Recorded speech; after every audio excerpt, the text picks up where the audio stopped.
and welcome to my channel. I'm Plumfrog Vic.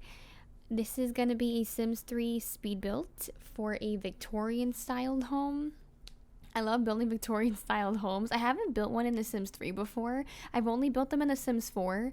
The only thing with The Sims 3 is that it's not as customizable with the roofing, which was unfortunate, and also with like platforms and such, which does give the advantage in The Sims 4 when it comes to building. So I do think Sims 4 is a little bit superior when it comes to at least building, well, in general, but really for the Sims, for like the actual Victorian home styles in general, just because they have a lot of weird shapes, Victorian style homes. Like they have a lot of those dome, like cornered walls, and they have like these random like nooks and crannies and like these really narrow hallways and these weird styled staircases and everything. So this is still really fun to build. I love building Victorian styled homes, but it was definitely a challenge. I actually originally built this. I was recording this prior and I had made a layout with it, and my game didn't crash, but it froze and I lost all my progress. But I still had the same idea in mind, so I basically rebuilt the same structure and blueprint, and I just kind of started again from there. But I did take inspiration again from actual real buildings, real homes. I tend to do that. I Google a lot just to get some inspiration and ideas of how to do the certain blueprints and what I want to go for. Just to keep in mind, there are maybe 2 or 3 store items that are used in this. One of them is a little crucial. I kind of used the staircase from the store. But there's a reason, because it was like one of the perfect staircases for this type of builds and the style that I wanted. The spiral staircases I didn't really like. I didn't like how it looked. And there's this one staircase that I do use. I think it's called the fairy tale staircase. I'm not sure, but you'll see it. It's right there. It's the one with the blue stairs, the blue carpet on the stairs. And I just thought it went really well, and it worked better in like a narrow hallway space. So that's kind of one thing to mention, because if you don't have it, you will have to replace the stairs that are in this hallway. I am very sorry. But if you have a spiral staircases, which I'm pretty sure I think either come with late night or supernatural, you can easily replace that area and use the spiral staircases for it. So I don't think that should be too much of a problem. This is going to be a 1-bedroom, 1.5 bathroom house. So there is downstairs, there is a half bathroom that's going to be in the living room portion, and then there's the full bath, which will be upstairs on like in the hallway area.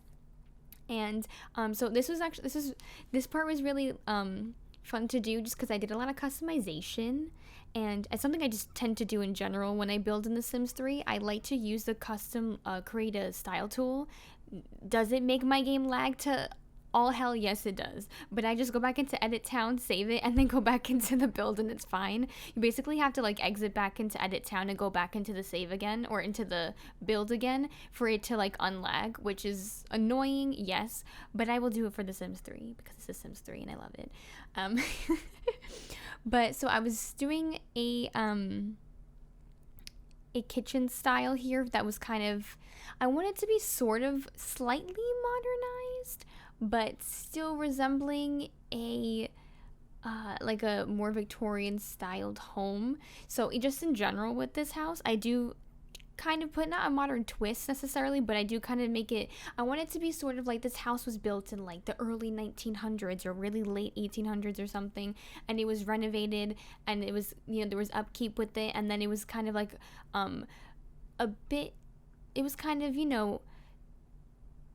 altered slightly, maybe like in the 1980s or something, to make it slightly more modern. Like there's the double doors here. Double doors, I've learned, were quite a common thing in Victorian homes, because it had to do with opening the space. And so it was kind of like the doors here aren't the same kind of doors, but it was sort of this idea that it was like the doors would kind of slide into the wall. And that way you can keep kind of like, I guess, a foyer, and then like the hallway and everything kind of open, or like the dining room and the foyer open, and it makes the space look larger. And I guess when people like had parties and stuff or had company over, it just made it more easier for people to like move around and for there to look more spacious in there, which was an idea that I kind of did based off of that. And I think it looks really cute. I think it's nice. I love this wallpaper.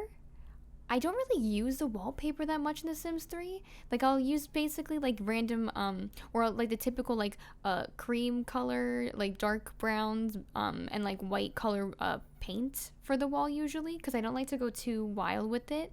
But Victorian homes typically they do have like those kind of funky colors and wallpapers that they would put on the wall, and I wanted to convey that in this, and I thought this wallpaper worked really well. So I used this pretty much throughout the entire house besides the wallpaper that's in the hallway. That I kind of stick to two consistent like wallpaper themes, is the blue one and the one in the hallway and kitchen, and I thought it looked okay. Yeah, because I did want to add splashes of color, but I wanted the color to be coming more from the furniture as opposed to like the wallpaper. You know what I mean? So I thought that was a cute touch, and I'm just trying to rearrange the kitchen here. I didn't want it to be too empty looking, because there's pretty much just that little kitchen space there, and then I was like, oh my gosh, what the heck do I put next to the table? Like, it's so empty. So I was trying to find like those little cabinets and things. I typically like don't even look for those things because there's so many different categories in like the buy mode that I sometimes get overwhelmed, and I don't even think to go into like the statue section and things like that. I'm starting to do that more now that I like start to build in The Sims 3 again more, but it was something that I like didn't even look at for quite a while when I would play this game. But they actually had a lot of options. I do try to stay away from the store item just because like obviously not everyone's gonna have store items, and I do want this to be something that people can download, and I want it to be usable. I think there is one sink, just to know. I didn't realize it when I used this build. I already uploaded this to the exchange on the Sims 3 website, but in this downstairs bathroom, that sink is actually a store item, and I didn't realize it. So if you don't have it, it will either probably be replaced with like a different generic sink, or it's gonna disappear and you just have to like add a different sink, which I don't think is that big of a deal, but I just wanted to like make note of that. And yeah, so here I'm doing the living room now. I thought this was like a good, I think I utilized the space pretty well. Like, it's kind of an odd shape, but like I said, I feel like, especially in Victorian homes, I feel like a lot of them had a lot of weird nooks and crannies and like odd shapes of the room, just the way that they were designed and built. So I thought that this was kind of a cute little corner. It's like, oh, they can sit here and, you know, they can just like relax. They could read if they want. I do put a bookcase. It's not in the living room, but there's a bookcase in the house eventually. I did forget to put a bookcase in my other builds, so I wanted to remember to do that this time, because I do think that's like a crucial thing with The Sims 3, especially because for skill building. But yeah, so I do, of course, I add like the modern twist a bit with like the television. I want them to have something fun to do in the house. So I do add that large screen TV. I did only use that one just because I felt like it looked best over the fireplace. There was another one from late night, but I felt like it looked kind of small weird. So I went with this one instead. But yeah, I like adding fireplaces, especially in Victorian homes. That was like how they kind of pretty much stayed warm. So I was like, I think that's a pretty crucial piece for me to add. Please don't forget to do that, Plum. So I made sure to do that. This little part here, it actually was from an actual house that I saw like on Google when I was Googling like small Victorian homes. And it was really cool looking, and I just thought like, I think I've seen things like this before, and I feel like it's more of a little bit of a modern take. I feel like I've seen a lot of things like this in houses in like from like the 1950s and stuff. I'm not sure like when this type of like architectural design existed, but I thought it was a really cute thing to add and to keep in this build, and it's just a cute little space to like just to hang out in, really. I thought it was a really nice little place to just sit. If they want to go sit and talk, I'll look out the window, you know. And it's just like, it's like really filled with like a lot of greenery, and it's just really, I thought it was really cute. I thought it was a really nice touch to add. Now, there is one store item here, or technically two, and it's those side vine pieces. So, I mean, you don't need them. I think this still looks cute regardless of having those or not. So, I just added those because I think it added a little bit. I just thought it was cute. But I really don't think you necessarily need those two pieces in order for that part to look good. But yeah, so I'm adding like some finishing touches to the living room here. I don't add a rug to the living room just because I didn't want to add too much to it, and especially with, I don't know, it was so close to the fireplace. I was like, oh my gosh, what if it sets on fire? Because I know that things set on fire so easily in this game, so I kind of avoided the rug in this room. But yeah, I'm just adding some, I was trying to add some like accent pieces So I do play around with the space a bit, and I do find something.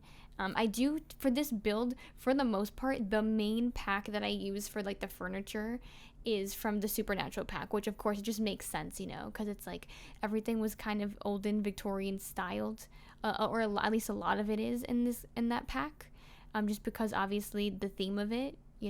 Oh, and I do this build, I did put this on a 20. I actually demolished like a 20 by 20 home, and I put it in Midnight Falls, that the world that comes with Supernatural. So I just wanted it to be like on a lot that you can just like place right on. And now I'm doing the bathroom here. Now I wanted this to be like kind of like a typical, I don't know, like I was trying to figure out the layout. It's weird because I use the move objects cheat, and for some reason the toilet, they only let you put it in certain spots, so I couldn't fully like rotate it and move it around to my full desire. So I had to like play around with the space and figure out how to do this because I wanted all of it to be usable, but I wanted the toilet to not be like in a weird spot because I felt like it looks really weird. So I do find a spot and make a compromise. I did play test this build, so this bathtub and the toilet and sink, it does work. I did already play test it and it works, so that's good to go. I wanted to make sure that was usable, because that's a big thing than bathing. So so I wanted to make sure that was okay. I don't add too much to the bathroom. I want it to be kind of simple, and I do add some like accent pieces to like the little hallway over there, and I do add a bit more to like this hallway space. This hallway space is a little bit bigger and more open, so I wanted to utilize it to like the fullest extent, because obviously it's only a 1-bedroom house, so I wanted them to have enough space to like have things that they can do. So I do kind of play around with like this little like desk area, and I kind of wanted to make it like a little study area, and I just kind of spruce it up a little bit, make it look lived in, make it look like they use it to do work, or maybe if they're like a writer or if they do art or things like that. I want it to look like it's a space that they use a lot.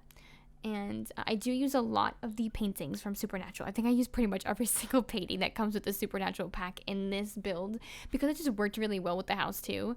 And it just added to the little eerie vibe that I want to go with it. This house doesn't necessarily have to be for a Supernatural. I don't add any Supernatural elements, to be fair. I want it to be open for interpretation. Like, it could just be like a regular house for someone who's not Supernatural and they just like old Victorian styled homes.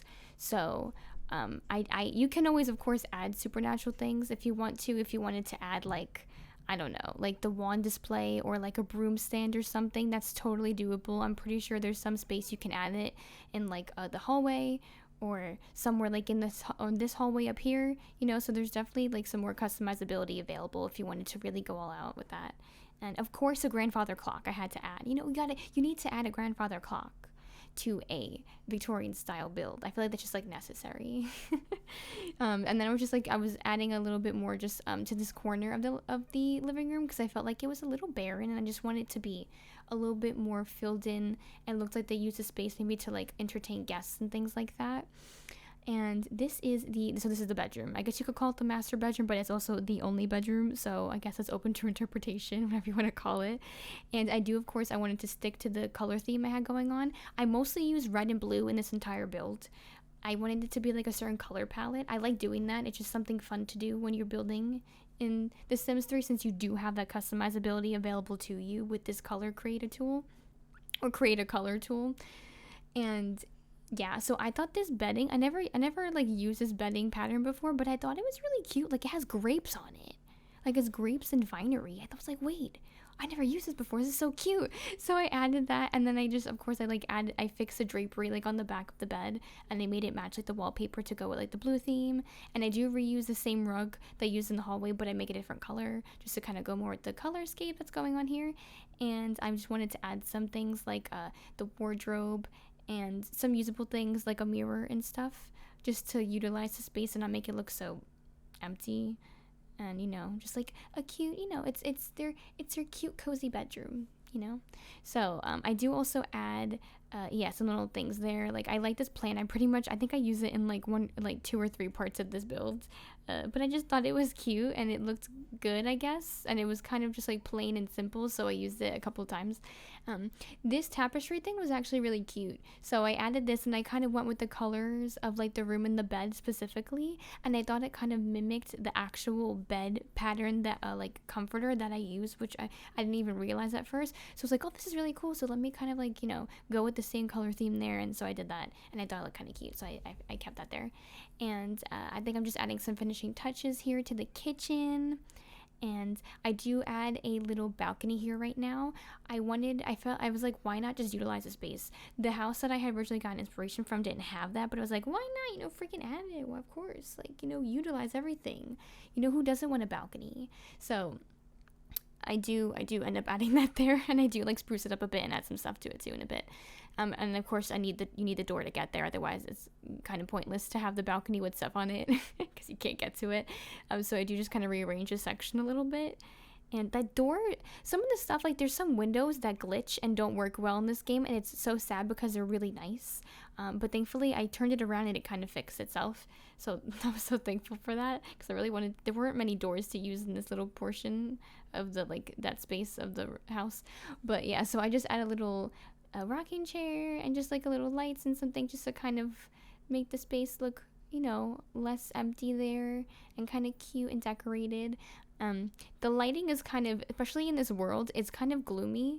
They did that like on purpose, like with this pack. So I added those lights for a second, but they don't work on outside, unfortunately. I just wanted to make it look a little bit lighter because I want to be able to see what I was doing and for anyone watching to see what I was doing, but that didn't work. So I was like, okay, scrap that. So I stopped doing that. And I just kind of do the landscaping for this. And this, I think it came out okay. The landscaping is nothing special, but I think it sufficed. I added a lot of like plants and things that I felt like will go with this world specifically. With the supernatural pack, there were actually quite a few plants, like those the trees and the bushes over there. They actually came with that pack, so I was like, oh, this is perfect, because I actually think there were some in the back of like this land plot that like were already there that they use like in the world itself. So it's like, oh, it goes with it, perfect. So I just add some more of those. And I like doing this when I do like walkways. I'll add like flowers and then I'll add like little rocks in between to make it look natural, like, oh, there's a random rock there, nature placed it there or something, like, I don't know, or maybe they place it there, I don't know. Does nature place rocks, things like that? I don't know. And then I didn't use like the entire space of the lot for like the gate. I didn't want it to look like they had so much land, especially this actual plot is only like 20 by 20 anyway, but I wanted to look like they had like a very tiny little backyard, just a little one to like relax and like do a little gardening and stuff. So I do add this here, and then so this is a little area for them to relax. And then there's the plants again. The third time I used it, there we go. And then just add some of these planters that also came with Supernatural, and I do go into debug mode, and I actually add like 2 plants that are already growing into it, so it's already like as if they were already growing something there. And then I add a little bit more of these accents, which are from the store. So of course, if you don't have it, I mean, it's not that big of a deal. It's just a little touch that I added, but it's not necessary. I just like to add like vinery and stuff sometimes with like old looking houses, because it's like, oh, the earth is growing within it. So yeah. And now I'm just trying to like do the finishing touches to the backyard here. A lot of the items I had were from the store. I guess some of them, they come with like a like this piece I'm actually about to find now. I didn't know I even had this. It must come with a world that I have from the store, so it doesn't show it as a store piece, I don't think, or maybe it does, but I'm not quite sure. But so there's little things here and there that you don't need, but it just like adds a little touch to it. So if you have it, that's great, but if you don't, it's like not that big of a deal. I think the build still looks okay like without it anyway. And yeah, so I'm just doing like the little finishing touches here. And I do add a little driveway in case you want to place a car, because of course, cars are pretty important in an open world game, because like how the heck are they going to get anywhere? I don't like when they have the taxis. It kind of annoys me when they like use a taxi. It's so unrealistic, and it's a free taxi. What car service is free? Fake. I was like, there's no way. So I like to make sure that there's a space for at least like either like a motorcycle, a bike, or something, or like a car like on the lot. So I did that. And yeah, I'm just adding a little bit here. I wanted to like there was like natural landscaping too. Like this isn't supposed to be like, oh, they didn't add this themselves, like it naturally grew here, they didn't really do anything with it. It just kind of like appears like within nature. So I add like a bunch of like little like flowers and stuff as in like random spots to make it look like kind of just like pop up like during certain seasons and stuff. I thought it was a cute touch. So I did that, finishing it up here. I added a little bit in the backyard just to add a little something because, you know, it was a little empty, the backyard. I just wanted some like little like natural plants that were there too that they don't actually have to plant themselves. And then I'm doing the finishing touches. I wanted to add a couple like trees there too. And that's pretty much all that I really did. So yeah, thank you so much for watching. I hope that you enjoyed this, and I hope that you have an absolutely wonderful day. Bye bye.